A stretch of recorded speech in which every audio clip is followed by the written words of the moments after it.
ஆவியானவரே உம்மை நாங்கள் வரவேற்கிறோம் அப்பா. புதிய நாளுக்காய் உமக்கு நாங்கள் நன்றி செலுத்துகிறோம். சங்கீதம் 124:8 நம்முடைய சகாயம் வானத்தையும் பூமியும் உண்டாக்கின கர்த்தருடைய நாமத்தில் இருக்கிறது. கிறிஸ்துக்குள் பிரியமானவர்களே, இந்த காலை வேளையில் தேவ சமூகத்துக்கு வந்து தேவனுடைய வார்த்தையை கேட்கிற உங்களுக்கு உங்களுடைய சகாயம் வானத்தையும் பூமியும் உண்டாக்கின கர்த்தருடைய நாமத்திலே இருக்கிறது. சங்கீதம் 121 சொல்லுகிறது, எனக்கு ஒத்தாசை வரும் பர்வதங்களுக்கு நேராக என் கண்களை ஏறெடுக்கிறேன்.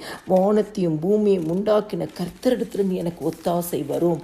ஆண்டுடைய சமூகத்தில் வந்து நீங்கள் ஜெபிக்கும் பொழுது கர்த்தருடைய சமூகத்திலிருந்து உங்களுக்கு சகாயம் கிடைக்கும். கர்த்தருடைய சமூகத்திலிருந்து உங்களுக்கு ஒத்தாசைகளை அனுப்புவார். இந்த நாள் உங்களுக்கு தேவையான சகாயத்தையும் ஒத்தாசையும் தருகிற தேவனுடைய சமூகத்தில் நீங்கள் ஜெபிக்கும் பொழுது கர்த்தர் தம்முடைய ஒத்தாசையும் சகாயத்தையும் உங்களுக்கு அனுப்புவார்.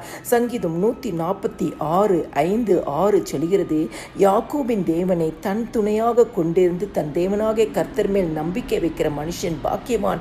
ஆண்டவராகிய தேவனிடத்திலும் ஆண்டவராகிய இயேசு கிறிஸ்துவின் இடத்திலும் பரிசுத்த ஆவியானவரிடத்திலும் நீங்கள் அவரை துணையாக கொண்டு அவர் மேல் நம்பிக்கை வைக்கும் பொழுது நீங்கள் பாக்கியவான்கள் பாக்கியவதிகளாய் இருப்பீர்கள். ஆண்டவர் உங்களுக்கு சகாயத்தையும் ஒத்தாசையும் தருவார். அவர் வானத்தையும் பூமியையும் சமுத்திரத்தையும் அவைகள் உள்ள யாவையும் உண்டாக்கினவர். அவர் என்றென்றைக்கும் உண்மையை காக்கிற தேவன். இன்னைக்கு உங்களுக்கு எந்த வார்த்தையை அனுப்புகிறாரோ அந்த வார்த்தையை கொண்டு நீங்கள் செபிக்கும் பொழுது கர்த்தர் அந்த வார்த்தையின்படியே உண்மையுள்ள தேவன், உண்மையின்படியே நடக்கிற தேவன், உண்மையை காக்கிற தேவன், அந்த வார்த்தையின்படியே உங்களை ஆசீர்வதிப்பார். இந்த நாள் கர்த்தர் உங்களுக்கு சகாயத்தையும் ஒத்தாசையும் அனுப்பி உங்களையும் உங்கள் பிள்ளைகளையும் சந்ததிகளையும் நிறைவான ஆசீர்வாதத்திற்குள்ளாய் நடத்துவார். எல்லா துதி கன மகிமை ஸ்தோத்திரம் என் ஆண்டவராகிய இயேசு கிறிஸ்து ஒருவருக்கே செலுத்துகிறேன். ஆமீன்.